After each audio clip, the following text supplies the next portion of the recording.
2021, I wrote a paper for university on Renaissance dress in Assassin's Creed. Mother? Sister? Ezio.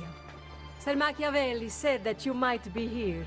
It's not really historical accurate, but the form is kind of there. And it was then that I decided I wanted my own Renaissance dress, but more in the style of Lucrezia Borgia from the series The Borgia.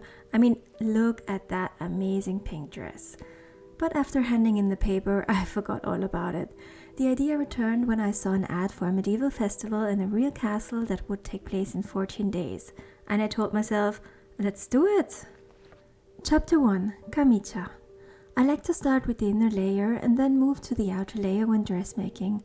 For the camicia I used silk organza, and although it is definitely not the best material to use as it was itchy on the skin, it was the only one I had at home and no money to buy other silk fabric. The pattern I used was from Studiolo Perrin, and I minimally changed the measurements to fit my body height because I'm tiny, okay?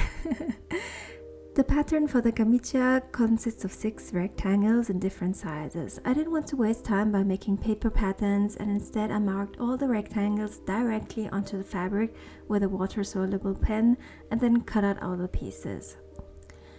The silk organza was so slippery, and I tried to use almost no needle to leave any holes, but that made the material even worse to use. Plus, I couldn't find my tailor's scissors and had to use a household scissor. Definitely not my brightest idea, and of course I found the scissor days after I had finished the costume. I started out with the underarm gusset and attached it to the sleeve on one side. I sewed it together and then folded it into a flat felt seam. All seams are worked that way. It's much better than a simple seam because the material frayed a lot, and this helps to stop the fraying. I repeated this with the other gusset. Afterwards, I pinned the sleeve to the front and back on each side. I first closed the sleeves and then the sides, and I hand sewed and sewed and sewed on my way to work and even during my lunch break. The camicia was so huge, but then when the neckline was gathered and pulled together, it suddenly fit nicely and didn't look like it belonged to Hagrid anymore. A gold band was attached to hide the thread from the ruffles a bit the night before the event, and I do not have video footage of that.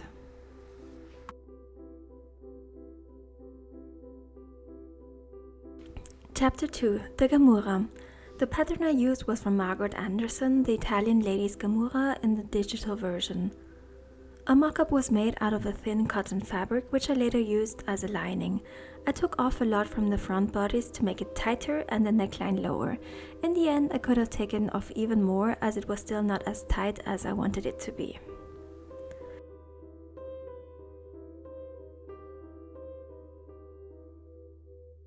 I had made a gusset band for another project that simulates eyelets for the fitting, and now I use it for all historical patterns. And the top looked great already, and it did fit perfectly. The body stiffener is made out of 4 layers, each cut a bit smaller than the next layer and then stacked on top of each other.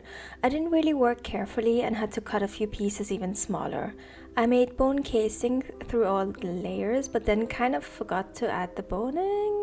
Yeah, I don't really know why, but at least it did manage to flatten my chest.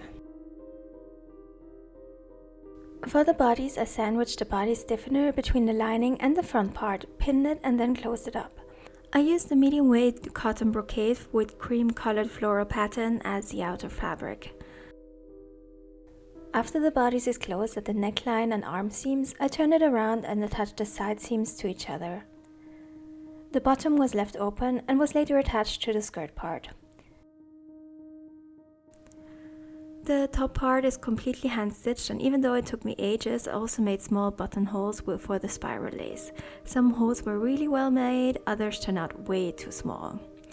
As for the skirt part, I cut out all the pieces and pinned them together, and then I realized I had a huge amount of fabric. No idea what I did wrong here. The side seams of the skirt part are completely machine-made, as I had no time to hand-sew them. I had a tight schedule, and after doing one hand-sewn seam, I decided it was not worth it. I neither wanted to pleat nor rough it, so I went with nice and deep cartridge pleats. Again, not a Renaissance technique, but something that would have been rather used in the 18th century. But the pleats looked lovely and really made the skirt part pop out. And this piece is the skirt opener. I sewed it onto the skirt incorrectly 2 times, but at least the 3rd attempt worked out. And while sewing it, surprise cat! She's always so curious. Come and look at that fluffy face. Isn't she the cutest little baby girl? Yes, so cute. And all that was left to do for the dress was attach the skirt part to the bodice with, as I mentioned before, cartridge pleats. And then hem the whole thing, which is actually one of my least favorite things to do. I also changed up the sleeves a bit from the original pattern, but that did not work out, and I had a little bulge on the back sleeve that was visible every time I lifted my arms. But I managed to finish the dress the day before the event and was super pumped up by how cute it turned out. And the day of the fair came and it was not raining. Yay!